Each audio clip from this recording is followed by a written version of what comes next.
लोक प्रशासन विषय से एमए कर रहे विद्यार्थियों के लिए हम सामाजिक प्रशासन का अध्ययन कर रहे हैं।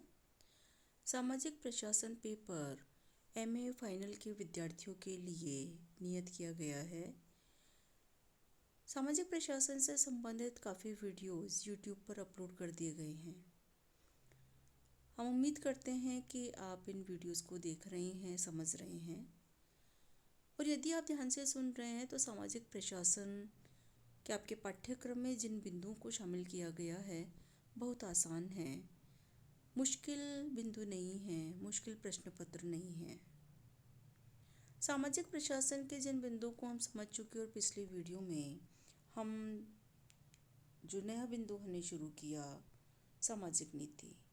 हमने भारत में सामाजिक नीति को समझा, सामाजिक नीति की अवधारणा को समझा, कुछ परिभाषाएं भी हमने समझी। फिर सामाजिक नीति की विशेषताएं समझी। उन विशेषताओं में हमने इस बात पे चर्चा की थी कि सामाजिक नीति के कई आयाम होते हैं। आज हम इस चार्ट के माध्यम से सामाजिक नीति के मुख्य घटक समझेंगे।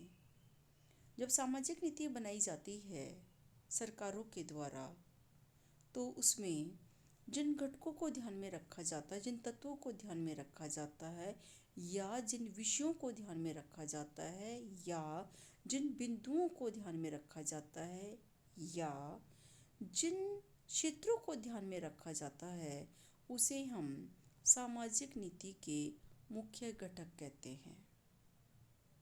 सामान्य चर्चा हम पिछले वीडियो में कर चुके थे। आज इसी बात को हम विस्तार से समझ लेते हैं कि जब भी सरकार सामाजिक नीति बनाती है तो वह सामाजिक नीति किन किन विषय क्षेत्रों से संबंधित होती है। ये जितनी नीतियां हम पढ़ रहे हैं, अभी थोड़ी देर में और हम बात करेंगे, ये एक स्वतंत्र नीति भी है, अलग नीति भी है, लेकिन इन सबको मिलाकर हम सामाजिक नीति कहते हैं। सामाजिक नीति में सामाजिक न्याय की बात की जाती है। सामाजिक न्याय कब स्थापित होगा, सामाजिक न्याय का तात्पर्य क्या है, पहले हम ये समझ लेते हैं। सामाजिक न्याय से तात्पर्य है व्यक्ति और व्यक्ति के बीच में किसी भी प्रकार का भेद ना हो, प्रत्येक व्यक्ति को गरिमा में जीवन हो, प्रत्येक व्यक्ति सम्मान से जी सके। अब प्रत्येक व्यक्ति सम्मान से जी सके, इसके लिए सरकार को एक नीति बनानी होगी। तो हमें ये देखना होगा कि आखिर समस्या कहाँ है कि लोग सम्मान से नहीं जी पा रहे हैं। कुछ लोग क्यों नहीं जी पा रहे। जब हम इस समस्या का अध्ययन करते हैं, समस्या का विश्लेषण करते हैं, तो हम पाते हैं कि जातिगत भेदभाव के कारण, छुआछूत के कारण वर्ग विशेष को गरिमा में जीवन से वंचित कर दिया गया, नैसर्गिक सम्मान से वंचित कर दिया गया। अब उन्हें समाज में ऊंचा उठाने के लिए, सम्मानजनक स्थिति तक पहुंचाने के लिए सरकार के द्वारा आरक्षण नीति बनाई गई कि सरकारी सेवाओं में, शिक्षण संस्थाओं में जब इनको आरक्षण दिया जाएगा और आरक्षण के माध्यम से वंचित वर्ग के साथी जब ऊंचे ओहदों पर पहुंचेंगे तो समाज में उनकी सम्मानजनक स्थिति होगी, और उनकी सम्मानजनक स्थिति होगी, हमारी सम्मानजनक स्थिति होगी, तो सामाजिक न्याय की स्थापना होगी। तो सामाजिक नीति का सामाजिक न्याय घटक है और उसके लिए एक नीति बना दी गई, आरक्षण नीति। एक और घटक के रूप में जनजातीय नीति। जनजातियां जो जंगलों में रही हैं, उनको मुख्य धारा में लाने के लिए अलग से नीति की आवश्यकता है। जनजातियों की समस्याएं अलग प्रकार की है, जनजातियों की ज़रूरत अलग प्रकार की है। जनजातियों को मुख्य धारा में लाने के लिए पृथक प्रयास की आवश्यकता है। इसके लिए सरकार के द्वारा जनजातीय नीति बनाई जाती है। आवास नीति। नागरिकों को रहने के लिए जगह मिल सके, इसके लिए आवास नीति बनाई जाती है कि किस प्रकार सब लोगों को आवास मुहैया करवाया जा सके। ये नीतियाँ कितनी सफल है, ये एक अलग विश्लेषण का बिंदु है, किंतु सरकार के द्वारा निश्चित रूप से प्रयास किए जाते हैं कि अल्प आयु वर्ग के लिए भी आवास बनाए जा रहे हैं। जिन लोगों के पास आय नहीं है उनके लिए रैन बसेरे बनाए जा रहे हैं। सरकार ऐसी नीति बनाती है कि अधिकतर लोगों के पास अपना आवास हो, रहने की व्यवस्था हो, छत हो उनके सिर पर। आवास नीति, शिक्षा नीति, विकास की जब हम बात करते हैं, उत्थान की जब हम बात करते हैं, तो उसमें शिक्षा का बहुत महत्वपूर्ण योगदान है। अंधविश्वासों को दूर करके हम सामाजिक विकास करते हैं। रूढ़िवादिता को दूर करके हम सामाजिक विकास करते हैं। लेकिन रूढ़िवादिता और अंधविश्वास को टक्कर देने के लिए शिक्षा का होना जरूरी है, चेतना का होना जरूरी है, जागृति का होना जरूरी है। और ये चेतना या जागृति शिक्षा के माध्यम से प्राप्त होती है। तो शिक्षा नीति बनाई जाती है सरकार के द्वारा कि अधिकतर बच्चों को, 100% बच्चों को एक निश्चित शिक्षा जरूर से मिले। प्राथमिक शिक्षा, फिर प्रारंभिक शिक्षा की बात हुई, और सरकार के द्वारा अभियान चलाए गए कि प्रत्येक बच्चे को प्रारंभिक शिक्षा प्राप्त हो। सरकार ने निःशुल्क शिक्षा का प्रोविजन रखा और उसमें शिक्षा के प्रति और आकर्षित करने के लिए पोषाहार को शिक्षा से जोड़ दिया। तो सरकार के द्वारा ऐसी शिक्षा नीति बनाई जाती है कि सब बच्चों को शिक्षा प्राप्त हो।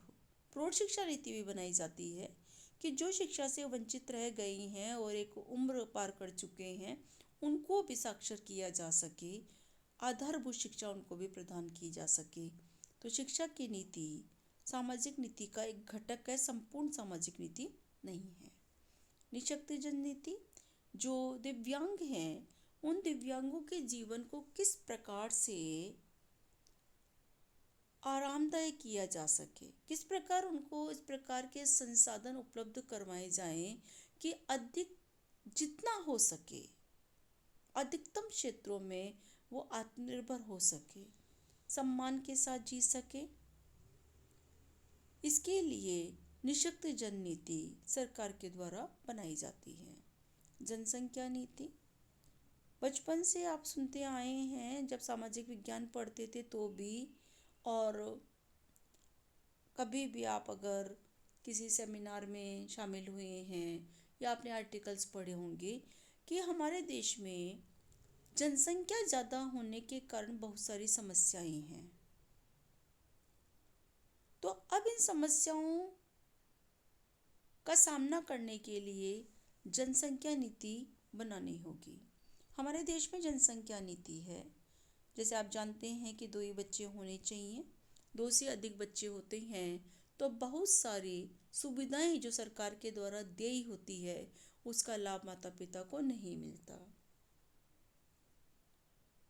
चुनाव लड़ने से पहले भी स्थानीय स्तर पर पूछा जाता है कितने बच्चे हैं।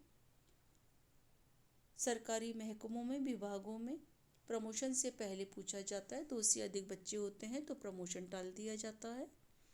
तो जनसंख्या नीति बनाई जाती है सरकार के द्वारा ताकि जनसंख्या से उत्पन्न जो समस्याएं हैं उनको कम किया जा सके, उनका सामना किया जा सके। वृद्धजन नीति, बुजुर्गों की अपनी समस्याएं हैं और उसमें सबसे बड़ी जो दुर्भाग्यपूर्ण समस्या आज के समाज में देखने को मिल रही है, कुछ जगहों पर, सब जगहों पर तो नहीं, कि बच्चे बुजुर्ग माता पिता को अपने साथ नहीं रख रहे हैं। फिर सरकार को तय करना होता है कि बुजुर्गों को अच्छा स्वास्थ्य और अच्छा जीवन मिले, सम्मानजनक जीवन मिले, इसके लिए क्या किया जा सकता है। तो इसके लिए वृद्धजन नीति सरकार के द्वारा बनाई जाती है।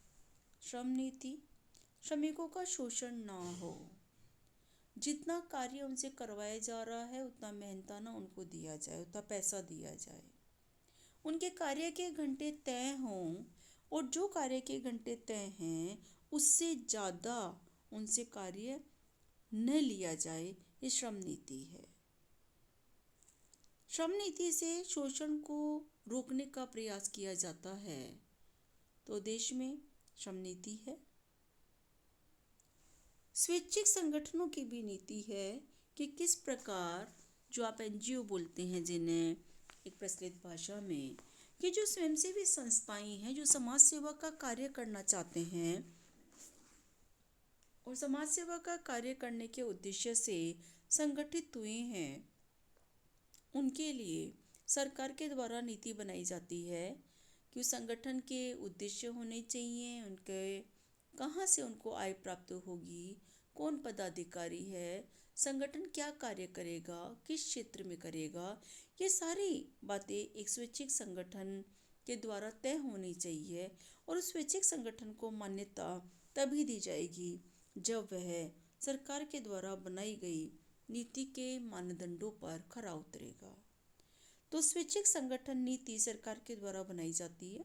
सरकार स्वयं भी एनजीओ का सहयोग लेती है ताकि सरकार के जो लक्ष्य हैं, समाज विकास के जो लक्ष्य हैं, उसमें सरकार को सहयोग प्राप्त हो। महिला नीति, प्राचीन काल से ही हमारे देश में जेंडर समता एक मुद्दा रहा है।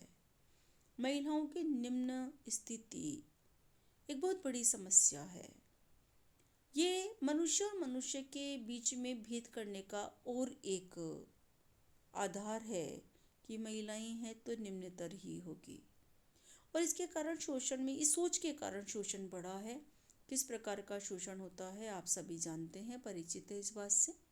समाज में रहते हैं, अखबार पढ़ते हैं, न्यूज़ चैनल्स देखते हैं। महिलाओं को महिला होने के कारण शोषण का शिकार होना पड़ता है। कोई भी बात 100% नहीं होती, सब महिलाओं को नहीं, लेकिन जहाँ भी हो रहा है ये गलत है। अब महिलाओं के उन्नति के लिए, उत्थान के लिए, इनके सशक्तिकरण के लिए एक अलग सी नीति बनाई जाने की आवश्यकता सरकार ने महसूस की और महिला सशक्तिकरण की नीति, महिला अधिकार हमारे देश में विद्यमान है। तो महिला सशक्तिकरण के लिए एक नीति बनी जिसे हम महिला नीति कह रहे हैं। फिर उसके बाद स्वास्थ्य नीति पर भी हम बात कर लेते हैं। जब हम सामाजिक समस्याओं के बारे में पढ़ रहे थे तो सामाजिक समस्याओं में निम्न स्वास्थ्य भी एक समस्या के रूप में हमने समझा। तो स्वास्थ्य नीति भी सरकार के द्वारा बनाई जाती है। आप याद कीजिए कि कुछ पिछले वर्षों में आपने पोलियो मुक्त भारत की बात सुनी और भारत पोलियो मुक्त हुआ।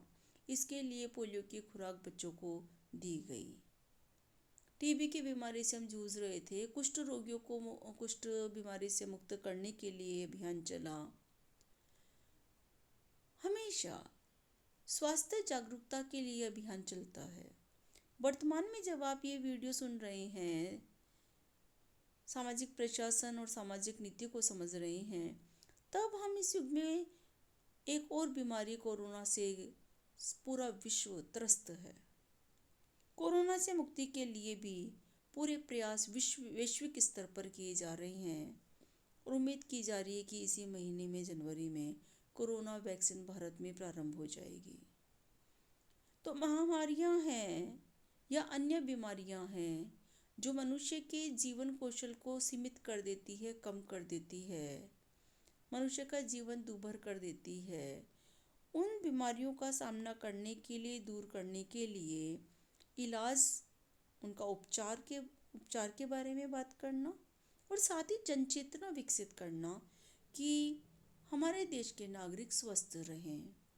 कोरोना में आपने देखा और आपने खुद ने भी माना, 2 गज की दूरी, मास्क है ज़रूरी।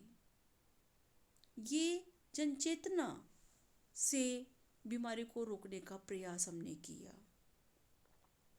और पोलियो की खुराक, दवा की खुराक पिलाकर हमने पोलियो मुक्त भारत किया। तो स्वास्थ्य नीति बहुत ज़रूरी है किसी भी देश के लिए और भारत में भी स्वास्थ्य नीति है जो कि सामाजिक नीति का एक घटक है। और हमने शिक्षा नीति के साथ पोषाहार नीति की बात भी की थी।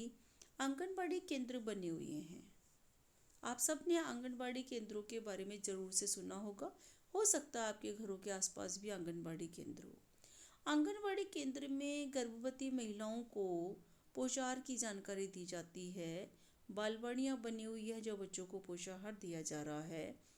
विद्यालयों में पोषाहार दिया जा रहा है ताकि ये पोषाहार स्वास्थ्य से जुड़ा हुआ है कि अगर पौष्टिक भोजन मिलेगा तो रोग प्रतिरोधक क्षमता बढ़ेगी और बीमार नहीं होंगे, और बीमार हो गए तो जल्दी ठीक हो जाएंगे। तो पोषाहार नीति भी बनाई जाती है। अगर स्वस्थ नागरिक होंगे तो समाज का विकास होगा। अस्वस्थ नागरिक समाज के विकास को पीछे ले जाते हैं, रोक देते हैं। तो ये घटक है और इन सब घटकों को मिलाकर इन सब को मिला देते हैं हम, तब जाकर हमारी सामाजिक नीति बनती है। इनको हम अलग करके भी देखते हैं, लेकिन इन सबको जब मिलाते हैं तो उसको हम सामाजिक नीति कहते हैं। मैं उम्मीद करती हूँ कि सामाजिक नीति से संबंधित बात आपको बहुत विस्तार से समझ में आ गई। कम से कम सामाजिक नीति की अवधारणा आपको स्पष्ट हो गई। और विस्तार से समझने के लिए आप कई किताबें पढ़िए और उन किताबों से आप सामाजिक नीति की अवधारणा को, घटकों को, विशेषताओं को समझिए। जहाँ भी आपको चर्चा करने का मन करे तो आप हमसे बात कीजिए। सामाजिक नीति वाला चैप्टर अभी कंटिन्यू हम करेंगे और अगले वीडियो में भी हम सामाजिक नीति से संबंधित और बिंदुओं का अध्ययन करेंगे।